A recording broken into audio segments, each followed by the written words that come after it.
ದಲಿತ ವಿದ್ಯಾರ್ಥಿಗಳ ಮೇಲೆ ಪೊಲೀಸರಿಂದ ಲಾಠಿ ಚಾರ್ಜ್ ಆದಂತಹ ಪ್ರಕರಣಕ್ಕೆ ಸಂಬಂಧಪಟ್ಟಂತೆ ತುರ್ತು ಅರ್ಜಿ ವಿಚಾರಣೆ ನಡೆಸೋದಕ್ಕೆ ಸುಪ್ರೀಂ ಕೋರ್ಟ್ ಈಗ ನಿರಾಕರಣೆಯನ್ನ ತೋರ್ತಾ ಇದೆ. ಲಾಠಿ ಚಾರ್ಜ್ ಅನ್ನ ಪ್ರಶ್ನಿಸಿ ತುರ್ತು ವಿಚಾರಣೆ ಮಾಡಬೇಕು ಅಂತ ಅರ್ಜಿಯನ್ನ ಸಲ್ಲಿಸಲಾಗಿತ್ತು. ಕೋರ್ಟ್ ವಿಡಿಯೋವನ್ನ ವೀಕ್ಷಿಸಿ ಕ್ರಮಕ್ಕೆ ಸೂಚಿಸುವಂತೆ ಮನವಿಯನ್ನು ಕೂಡ ಮಾಡಿಕೊಂಡಿದ್ರು. ಇನ್ನು ಪ್ರಕರಣದ ವಿಡಿಯೋ ನೋಡೋದಕ್ಕೆ ಸಮಯ ಇಲ್ಲ ಅಂತ ಸಿಜೆಐ ಹೇಳಿದ್ದು, ಕೋರ್ಟ್ ಸಮಯ ಮತ್ತು ತಮ್ಮ ಸಮಯವನ್ನು ವ್ಯರ್ಥ ಮಾಡಬೇಡಿ ಅಂತ ಸಿಜೆಐ ಹೇಳಿದ್ದಾರೆ.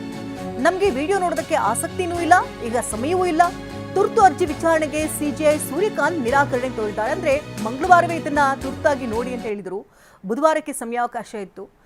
ಈ ವಿಚಾರಗಳನ್ನ ಕೋರ್ಟ್ಗೆ ಎಳೆತರಬೇಡಿ ಅಂತಲೂ ಸಿಜೆಐ ಮನವಿಯನ್ನು ಮಾಡಿಕೊಂಡಿದ್ದಾರೆ, ಸೂಚನೆಗಳನ್ನ ಕೊಟ್ಟಿದ್ದಾರೆ. ವಿದ್ಯಾರ್ಥಿಗಳ ಮೇಲೆ ಪೊಲೀಸರಿಂದ ಲಾಠಿ ಚಾರ್ಜ್ ಆದಂತಹ ಬೆನ್ನಲ್ಲೇ ಈ ತುರ್ತು ಅರ್ಜಿ ವಿಚಾರಣೆ ನಡೆಸಬೇಕು ಅಂತ ಸುಪ್ರೀಂ ಕೋರ್ಟ್ಗೆ ಅರ್ಜಿಯನ್ನು ಸಲ್ಲಿಸಲಾಗಿತ್ತು. ಲಾಠಿ ಚಾರ್ಜ್ ಅನ್ನು ಪ್ರಶ್ನಿಸಿ ತುರ್ತು ವಿಚಾರಣೆ ಕೋರಿ ಸಲ್ಲಿಸಿದಂಥ ಅರ್ಜಿಯನ್ನ ಈಗ ನಿರಾಕರಿಸಲಾಗಿದೆ.